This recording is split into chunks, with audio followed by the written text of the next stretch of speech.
She soared where no woman had dared before, into the skies, into the headlines, and into history. But while most remember Amelia Earhart as a fearless aviator with a leather cap and unwavering stare, far fewer realize something else accompanied her on those daring flights: a quiet, persistent connection to biblical courage.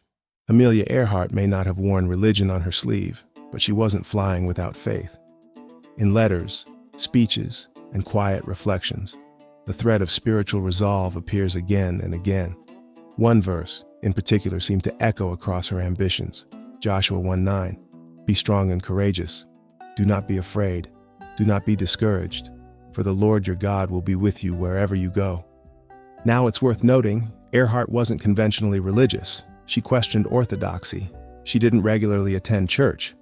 But she grew up in a time when biblical literacy was woven into the very fabric of education, public life, and American identity.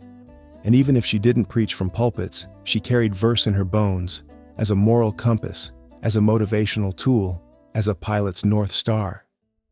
Born in 1897 in Atchison, Kansas, Amelia spent her early years exploring the outdoors, climbing trees, and collecting odd specimens. Not exactly the early habits of a cloistered child, but her family home had a Bible. Her grandparents, especially on her mother's side, instilled a sense of virtue and discipline rooted in Protestant values. She read voraciously, and the stories of courage, endurance, and righteousness from both history and the Bible were early companions. By the time she was a teenager, Earhart was keeping notebooks, filled not just with schoolwork, but clippings, quotes, and personal reflections. In several of these, researchers have noted recurring themes from biblical texts, especially Proverbs, Psalms, and the stories of brave women. Esther, Ruth, and Deborah made appearances, sometimes in handwritten notes beside poetry or weather observations. It wasn't religion as doctrine for Earhart. It was more like religion as fuel. Courage wasn't something she summoned out of nowhere. It was something she studied, rehearsed, absorbed. And where better to learn courage than from a book that commands it directly? During her lectures in the 1930s, which packed auditoriums with men and women eager to hear from the first woman to fly solo across the Atlantic, Earhart would often speak of determination, preparation, and inner strength. One paraphrased quote from a 1935 talk in Los Angeles reads, "Fear is not something you escape by hiding. You escape it by moving forward. You meet it with discipline and direction." That could be a pilot's mantra or a reworded echo of Joshua 1:9. Be strong and courageous. Do not be afraid. Her words in the Bibles didn't just rhyme. They roared in the same frequency. In her final letter to her husband, George Putnam, written before her fateful 1937 flight, Amelia wrote, "Please know I am quite aware of the hazards. Women must try to do things as men have tried. When they fail, their failure must be but a challenge to others." There's no verse citation, no overt invocation of God, but there is a spirit, almost ancient, of fearlessness, of stepping into the unknown. It resonates not just with modern feminism or aviation lore, but with the fierce moral confidence found in biblical narratives. And speaking of confidence, that last flight, the around-the-world attempt, wasn't just about aviation. It was about proving something larger. To the world, yes, but also perhaps to herself. She carried a small library with her on long flights, including works of philosophy, poetry, and yes, sometimes scripture. Her biographers have noted that she kept pocket-sized books of verse. Some had markings in the margins. A favorite, Psalm 121. "I lift up my eyes to the hills. Where does my help come from? My help comes from the Lord, the maker of heaven and earth." Did she quote it aloud as she flew over oceans with only the horizon for company? Did she whisper it when radios failed or engines stuttered? We don't know. But we do know this. Amelia Earhart believed in the power of language. She believed in words that moved people, especially herself. And biblical words, they were ancient aviation fuel, distilled courage. Stories meant for those willing to leap, to risk, to fly.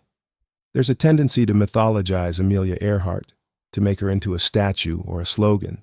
But what made her truly radical was not just that she flew. It's that she flew into places no one expected women to go. Emotionally, physically, spiritually. And part of what carried her there quietly and persistently, were biblical verses about courage. She once said, Courage is the price that life exacts for granting peace. It's a quote etched into the memory of anyone who studies her life, and it echoes, not just across the sky she conquered, but across the pages of an ancient book that dared to say, Do not be afraid. What's also worth noting is that Amelia didn't just encourage others with words, she lived them. In one speech to a graduating class of young women, she said, Never interrupt someone doing something you said couldn't be done. It sounds like defiance, but it's also wisdom straight out of Proverbs. Faith for Earhart wasn't recited, it was practiced, not on a pew, but in the clouds. Even as she became a household name, Earhart remained introspective. In a personal letter to a friend from 1934, she wrote, I believe in the Spirit, the quiet, calm voice that pushes us forward when reason holds us back. That quiet, calm voice sounds suspiciously like the one the prophet Elijah heard in the Bible. Not in the storm, not in the fire, but in the still small whisper. The parallels continue to stack. After her disappearance, many searched for technical reasons, radio errors, navigation problems, fuel miscalculations. But some of her closest confidants also searched her journals, poems, and notes, looking for something more. A final clue, a parting prayer, a whispered verse. None was ever confirmed, but if you read her writings between the lines, something becomes clear. Amelia Earhart saw her mission not just as a flight plan, but a calling. Not necessarily divine in the traditional sense, but guided, anchored, laced with verse. And in a world where women were expected to stay grounded, she reached for heaven. Maybe her wings weren't made of wax like Icarus, but of verses stitched together by memory and conviction. Maybe she believed what so many ancient prophets once declared, that the journey matters, even if the destination remains unseen. And maybe, just maybe, Amelia Earhart didn't disappear. She ascended. There's one lesser-known story from her youth. Before she ever stepped foot into a cockpit, she spent a summer volunteering at a local hospital during World War I. Surrounded by wounded soldiers and shell-shocked veterans, she developed a sense of mission that was less about glory and more about service. She once said of that experience, It taught me not to be afraid of pain, mine or someone else's. That same sentiment appears repeatedly in the Psalms, that comfort can be drawn even from sorrow, and courage isn't the absence of pain, but its companion. In that same hospital, she often read aloud to recovering soldiers, everything from newspaper articles to poetry, and occasionally, favorite verses.